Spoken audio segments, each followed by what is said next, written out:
දෙන්නෙක් ආදරය කරද්දී ඒ දෙන්නගේ ආශාවන් සම්බන්ධයෙන් එකිනෙකාට අදහස් ප්‍රකාශ කරගන්න බැරි නම් ඒව ප්‍රකාශ කරගන්නේ නැහැනේ.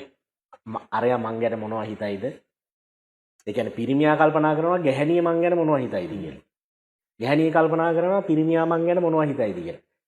හරිද? ඒ එකිනෙකාගේ ආශාවන් සම්බන්ධව අවබෝධයකට එන්න එපා යුවලක් වෙන්න කලින්. ඔව්. විවාහයකට එන්න කලින්.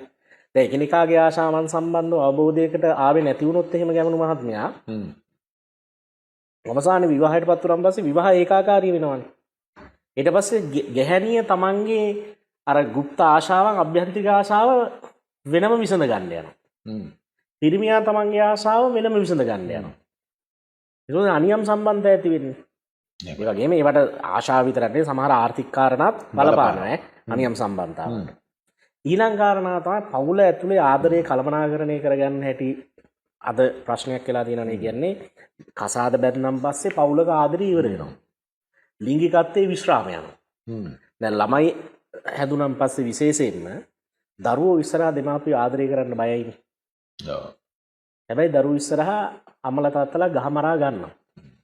කුණුවරප ගියා ගන්නවා. කුණුවරප ගියා ගන්නවා. ඔක්කොම කේවලු කඩා ගන්නවා, දත් කඩනවා, ලේ හැලෙන්න ගහනවනේ. හිත කුණුහරුපෙන් බැන ගන්නවනේ.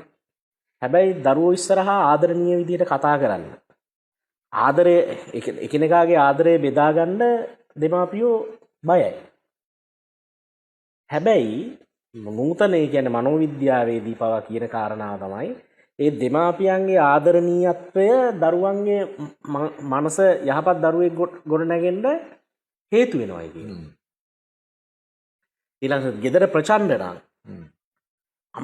එතකොට ළමයාගේ මනසත් හැදෙන්නේ අවුල් සහගත තත්ත්වයන් වලට අනුකූලව. ඊළඟ කාරණාව තමයි මම කියන්නේ දැන් ඔය තත්ත්වයක් එක්ක ලිංගිකත්වයේ අර්බුදයට යන්නේ. ඊළඟට තමයි කියන්නේ කසාද බැඳලා ළමයි හැදුවන් පස්සේ ස්ත්‍රිය සමහරක් වෙලාවට පිරිමි දෙගොල්ලොම ඒ කියන්නේ තමන්ගේ සිරුර අනිකාට ප්‍රසන්න විදිහට පවත්වා ගැනීම නතර කරනවා. ඊට පස්සේ ඒගොල්ලෝ මොකද්ද කරන්නේ? හරි දැන් මගේ වගකීම තියෙන්නේ දරුවෝ බලා ගන්නයි කියලා.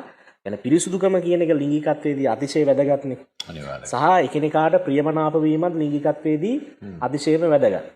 ඒක ඇඳුමේ පැළඳුමේ ඉඳලා සුවඳ විලවුන් වල ඉඳලා තමන්ගේ ශරීරය නඩත්තු කරන්න ඕන ක්‍රමයක් තියෙනවානේ. එතකොට දත් මදින්නෙත් නැතුව හැන්දෑ වෙනකන් ඉන්නවා නම් එතකොට අවුල් යනවා.